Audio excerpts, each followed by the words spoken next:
The Jets increased their depth at wide receiver by signing a veteran. It's a move that could help the team more off the field than on the field. How could this be? I'll explain today on Locked On Jets.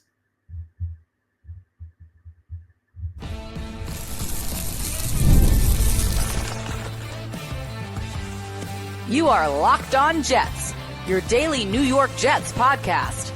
Part of the Locked On Podcast Network, your team every day. Welcome. This is the Locked On Jets podcast, part of the Locked On Podcast Network, your team every day. It's Friday, March 28th, 2025, and I'm your host, John B. from GangGreenNation.com. Thank you so much for making the show your first listener, first watch every day. A big shout out to you, everydayers. This is a daily podcast covering the New York Jets with new episodes each day through the week, Monday through Friday. And today's episode is brought to you by FanDuel. Right now, new customers can get $200 in bonus bets when your first $5 bet wins. We have a busy show today. The Jets have announced the official contract figures on many of the free agents they've signed, so we now know how much a number of free agents will cost against the salary cap, and that could tell us a lot about the projected roles for these players.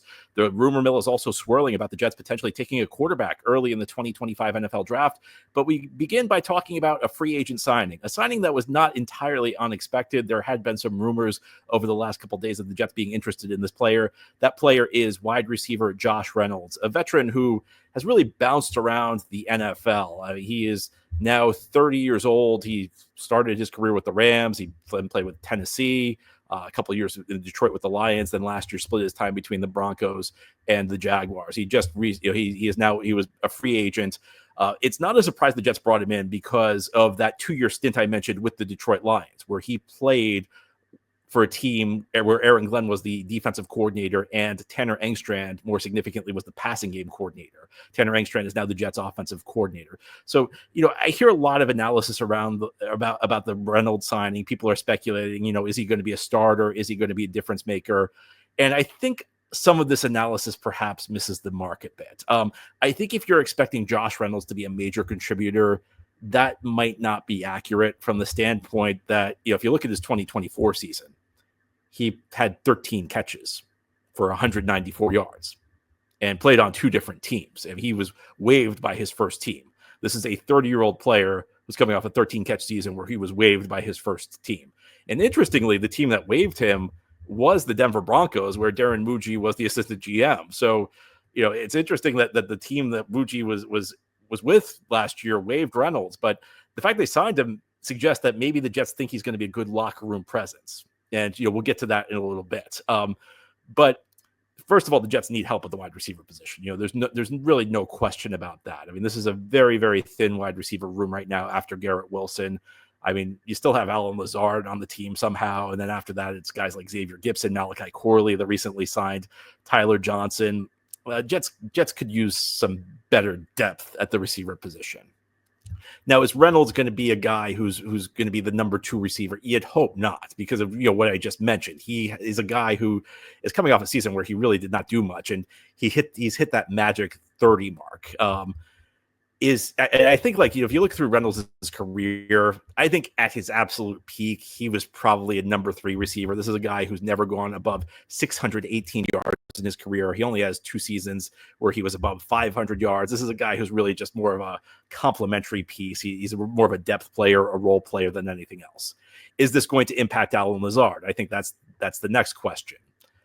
I don't think it should, from the standpoint that I don't think Lazard should remain with this team no matter what happens. I mean, I don't think that it was a situation where the Jets should have kept Lazard before they signed Reynolds. If they didn't sign Reynolds, Lazard should still go. So I think either way, the Jets should be getting rid of Lazard.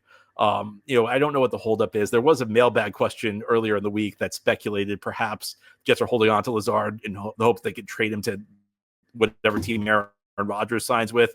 And, I actually kind of like that idea, because that's like the one scenario I could think up where the Jets would be competent for keeping Lazard. I think Reynolds is around for a couple of reasons, and they're not so much about what he's going to produce on the field, because I think you have to expect that his on-field production is going to be rather minimal, just based on what he's done in his career and what he did last year.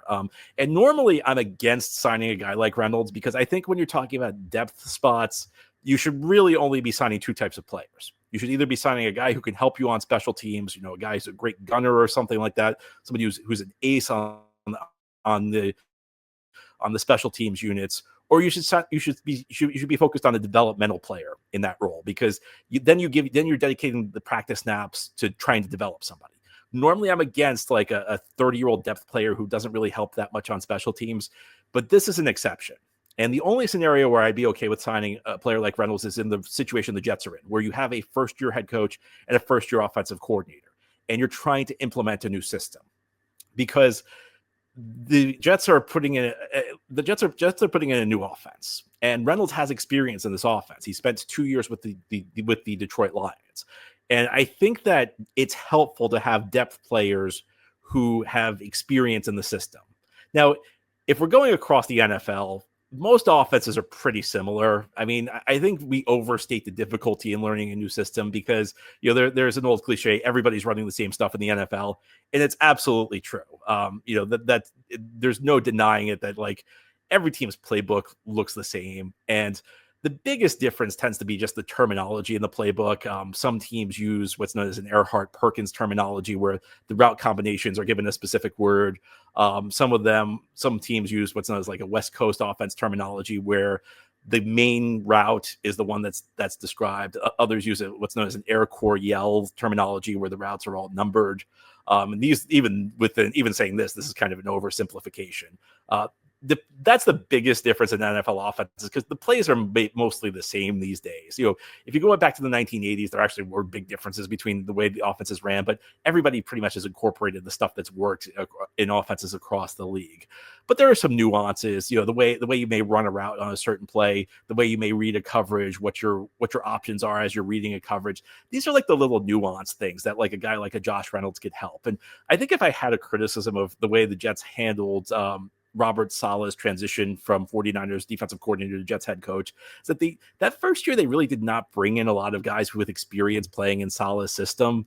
And I think that may have played a small role in why the Jets struggled so much in 2021. Now, the biggest issue was the team wasn't talented enough.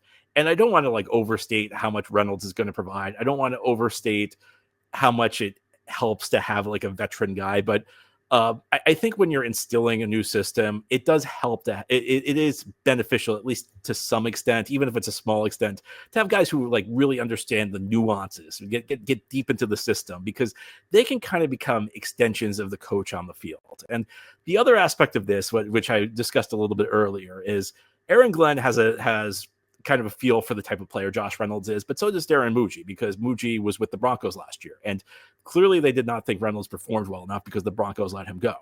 But even after they let him go, Muji brought him into the Jets. And what that suggests to me is that they think Reynolds is a good locker room guy. And this is just an educated guess, but I get the sense that that's the reason you'd bring someone like Reynolds in. And I don't want to, go crazy on we're creating a new culture thing, because that's been done over and over with the Jets. You've heard every new GM and every new head coach hire in the last 15 years has claimed that they're going to build a new culture, and none of them have really done it. And the most important part of building a culture is winning. And the players who really help you build a good culture are the difference makers. And Josh Reynolds is not one of them. Josh Reynolds is going to be purely a depth player. He's not going to be a guy who's likely to be all that productive. But when you're trying to turn things around, you want high caliber veterans, character-wise, who kind of show the younger guys how you prepare, how to act like a professional. And I think that it's clear that that Darren Muji and Aaron Glenn know this guy well, and that they think he's the type of guy who can be a good example for younger players. Again, there's no substitute for talent. I'm not saying that any of this comes even close to substituting for talent. The Jets need to get more talented players in here. But I do think that's like one of those things on the margins when you're trying to compare depth players. If you're comfortable with the type of football character a player has, that could be the sort of thing that could influence you to signing him. And nobody's going to suggest that Josh Reynolds is going to be a big difference maker, but he might help a little bit. And I think he might help a little bit in those small, intangible ways. Now ahead here on the Locked On Jets podcast, we'll turn our attention to the most tangible position on the field, quarterback. We all know the Jets signed Justin Fields this offseason, but are they done making big new moves? Maybe not. There are some new rumors about the Jets potentially drafting a quarterback in the first round of the NFL draft. I have some thoughts on this, and I'll give them to you as we continue here on this Friday edition of Locked On Jets. Today's episode of Locked On Jets is brought to you by FanDuel. March Madness is here, and FanDuel is giving you the chance to get in on the action like never before. Because right now, new customers can get $200 in bonus bets when your first $5 bet wins.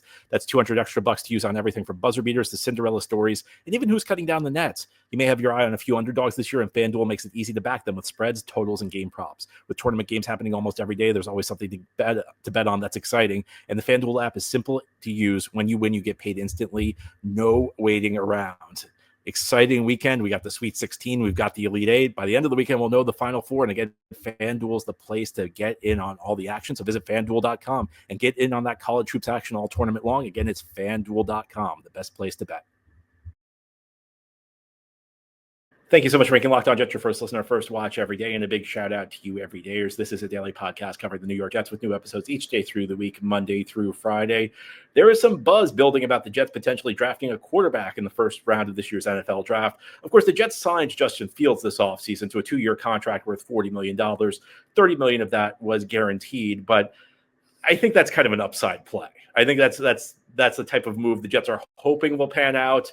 But that's different from saying you're expecting Justin Fields to be your long-term quarterback. I think it's fair to have optimism around Justin Fields. I think it's fair to have hope around Justin Fields.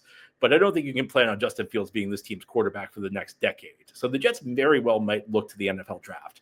And there are a couple of rumors about quarterbacks who could interest the Jets in the first round. One of them is Texas quarterback Quinn Ewers. And a report has just broken in the last day or two that the Jets are meeting with him ahead of the NFL draft.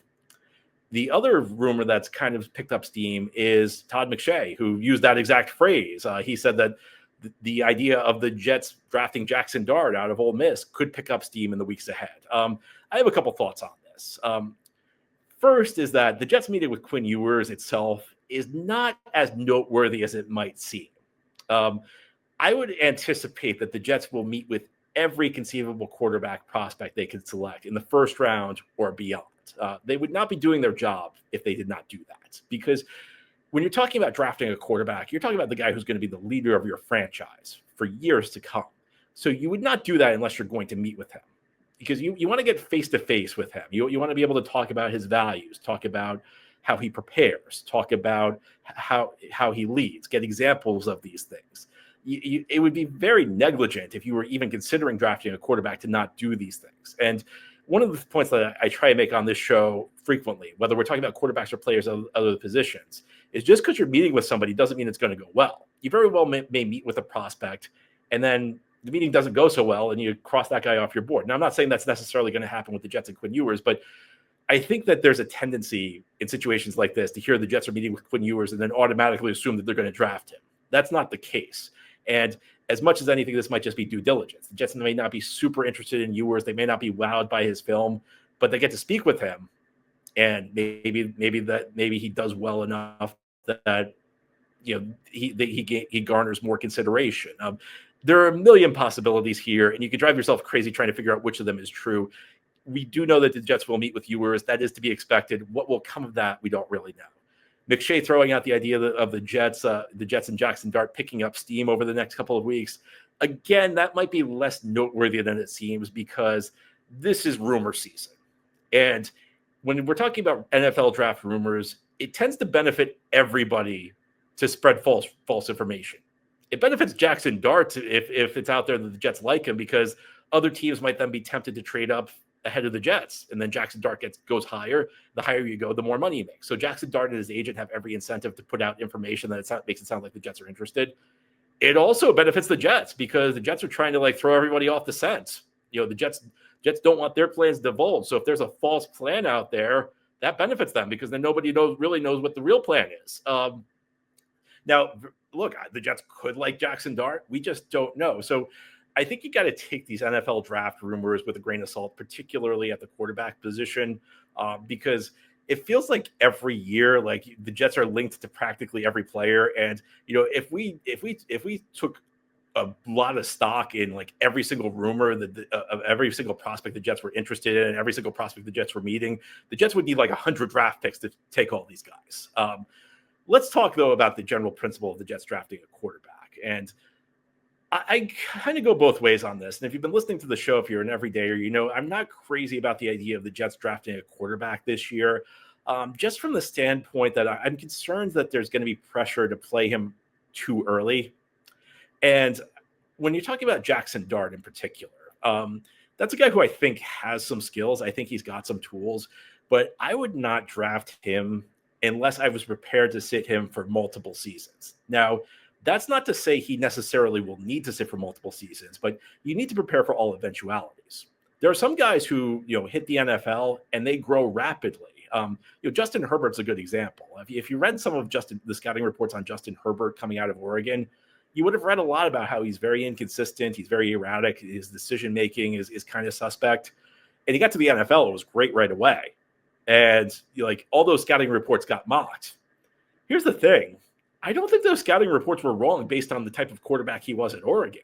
I think he just got to the NFL and learned rapidly and just really took to NFL coaching and an NFL style offense. And that's one of the things that makes the draft tricky is that sometimes guys aren't who they were in college. Sometimes a guy comes from college and he's a completely different player. Now, frequently that means they're not as good as they were in college, but sometimes a guy just improves rapidly once they get to the NFL. And look, Jaxson Dart could be that type of guy. But do I see, when I watched them at Ole Miss, do I see a guy who looks right now like somebody who's ready to play in the NFL? I don't. I think that there are some things he's got to work on and some things we just don't know about him. I think the Ole Miss offense was very well schemed, and he never really had to throw guys open. There was frequently receivers running open, which meant that first of all, as I mentioned, he didn't have to throw guys open, but second, he didn't need to throw with anticipation all the time. And that's different. And look, maybe he gets into an NFL type system and maybe Tanner Engstrand's a good coach and he can do it right away. And that would be great, but I wouldn't want to plan on that. I wouldn't want to bet on that because I think that was one of the mistakes the Jets made with Zach Wilson. They drafted him second overall and just assumed he was ready to play when he was not. And in retrospect, I think Zach Wilson needed to sit multiple seasons. It would take a lot of guts to draft a quarterback in the top 10 and sit in multiple years. It's not something that's really done in today's NFL. And I think sometimes it's done to the detriment of these prospects. I don't want to rule out in general the principle of drafting a quarterback. I would hesitate to do it for the reasons I mentioned. I worry that there would be too much pressure on the Jets and the Jets would eventually cave to putting the quarterback in there. But at the same time, you don't always, as an NFL team, have the luxury of picking the quarterback at the time that's most convenient for you. Think back to 2017 when the Jets passed on Patrick Mahomes because they were, quote unquote, trying to establish their culture. And, they wanted to take a look at Christian Hackenberg and the next year's quarterback class would look great. Well, looking back, that wasn't a very good rationale. You can't always select a quarterback in the year that's most convenient for you. Sometimes you have to take the quarterback when he's available to you. But I have concerns about, as much as anything, I have concerns about these prospects. I don't think Dart is ready. And Ewers is just not a guy I would be comfortable at all betting a first-round pick on. I think Ewers is another guy who came from an offense that was very well schemed. I think Steve Sarkisian's a really good offensive coach. He's Texas's head coach. And Ewers' life was kind of easy, much easier than it would be in the NFL. And that's another guy who I think might struggle if he has to play right out of the gate. I think that if this regime, if Aaron Glenn and Darren Muji found a quarterback that they absolutely loved, that they felt was a can't-miss prospect, or at least felt had very good chance of succeeding, I would cautiously get behind it. But I think as much as anything, and as much as I mentioned, my concerns about the Jets being pressed into putting a quarterback on the field too early, it's as much that I just don't think these prospects are ready to play. And if you're going to be pressed to put a quarterback on the field, it's got to be a guy who's ready to play day one. I'm not convinced on that. But again, if Glenn and Muji really believe in somebody, I guess you could talk me into it. That said, I'm not sure how much to read into this. How much to read into the Jets meeting with Quinn Ewers or the McShay rumor about Dart to the Jets picking up steam. That will just remain to be seen. Now, here on the Locked On Jets podcast, something that's no longer remained to be seen. We have some contract figures on some of the players the Jets signed, and they could indicate the anticipated roles these guys will have on the team. We'll get to that as we continue here on this Friday edition of Locked On Jets. This is the Locked On Jets podcast on this Friday. Let's talk about some of the contracts the Jets have given out this offseason. We now have specific dollar figures on a number of these deals and how they're structured.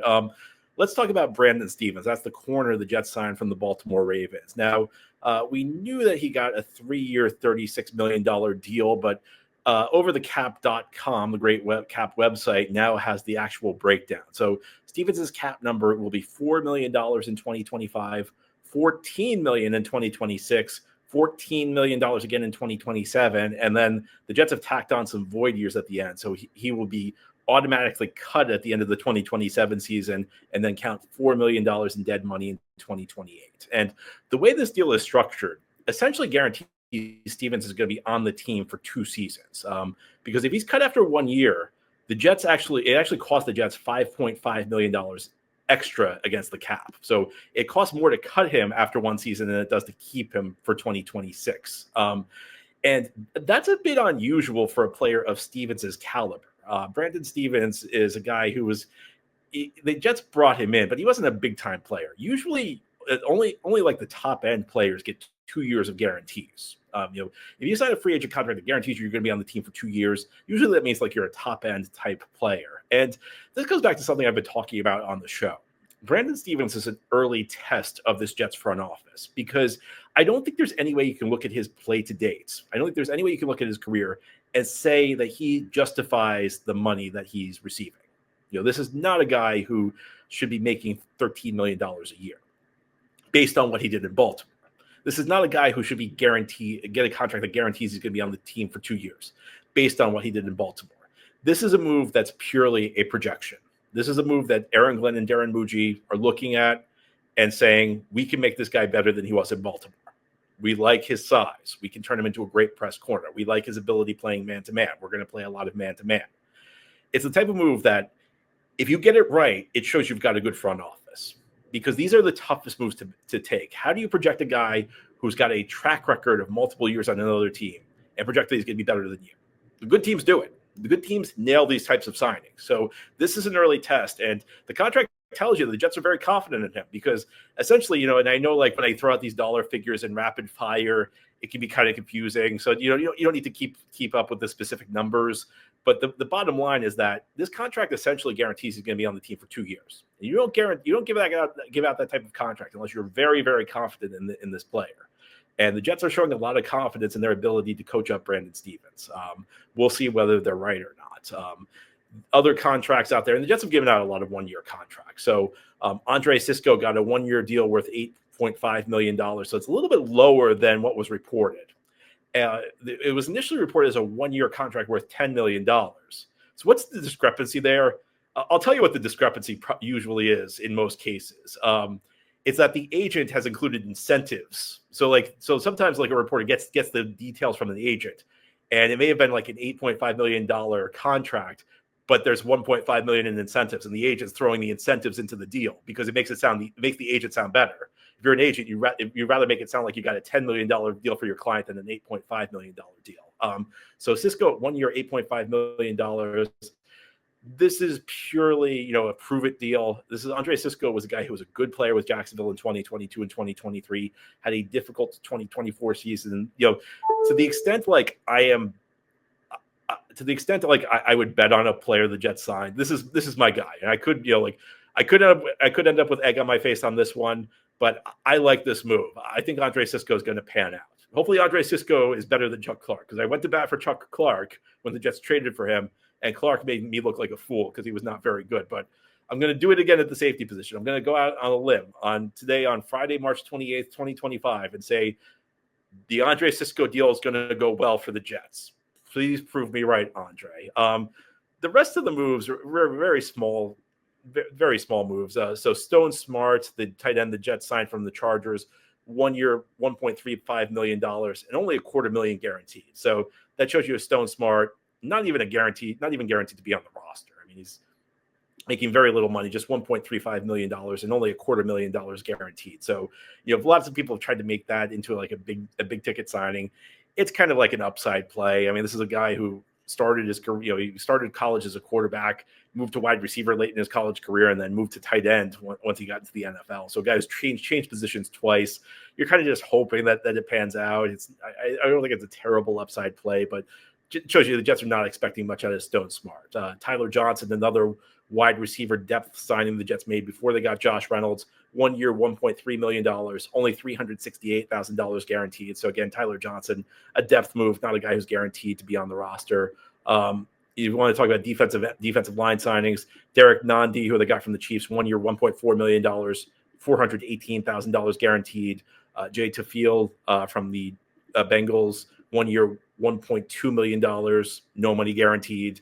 Rashad Weaver, defensive end, who's bounced around, 1 year, $1.2 million, no money guaranteed. So those are three defensive line signings, all of them under $1.5 million, and 2 of them have no guarantees. So those are very small moves. Again, if you're only making like $1.5 million and you have guarantees of less than $500,000, you're not guaranteed to be on the roster. You could be cut if you have a bad training camp. So big things are projected for these guys. These guys are, I see people projecting these guys to be major parts of the Jets defense. Well, they got to prove it. They got to prove it in training camp, because outside of Andre Sisco and Brandon Stevens, none of these guys really got much money. And then Chris Boyd got a corner the Jets signed, 1 year, $1.6 million. Boyd, nominally a corner, but I view him as a corner the way Justin Hardy was a corner. Boyd was brought in to play special teams. He plays all across special teams units. He plays all sorts of different coverage units and then return units. So Boyd is really good. I think Boyd's the type of guy who's likely to be a core special teamer. And then Isaiah Oliver, his contract is almost fully guaranteed. The Jets gave him 1 year of $2.5 million, and all but $250,000 of that's guaranteed. So $2.5 million for Isaiah Oliver, and most of it's guaranteed. That suggests he's going to be on the team and he's going to be a backup. And I talked a little bit about this when the Jets made the move. I was very confused when the Jets brought Isaiah Oliver back. Then I thought about it, and he played with the Jets last year. Prior to that, he played with the 49ers under Steve Wilks, who was the 49ers defensive coordinator in 2023 and is the Jets defensive coordinator this year. So Isaiah Oliver is one of the few players in the NFL who has experience playing in the scheme the Jets played last year and the scheme the Jets played this year. And going back to what I said about Josh Reynolds, there's value in knowing the scheme that you're implementing. There's value in having a deep knowledge when you're in the scheme, you're in the new scheme your team is installing. There's even more value when you know the old system. It can kind of translate things for the guys, for your teammates, because Isaiah Oliver is one of the few guys who knows both systems very well. So he can kind of help like the transition from the Ulbrich Salah scheme to the Glenn Wilkes scheme. So I think that's but anyway, as you see, not a lot of big ticket signings this offseason for the Jets. And most of the guys they signed outside of Stevens and Sisco are going to have to prove it. And most of their roster spots are not even guaranteed. Anyway, that's all for today's episode. This has been the Locked On Jets podcast, part of the Locked On Podcast Network. Your team every day is our motto. As always, if you enjoyed the show, hit the subscribe button where you're watching or listening so that you'll never miss an episode. If you enjoyed the show and you're listening on a podcast source, please give it a 5-star review. And if you're watching on YouTube and enjoy the show, give this episode a big thumbs up. Helps us out, helps other Jets fans find the podcast. Enjoy your weekend, everybody. We'll be back on Monday to talk more Jets.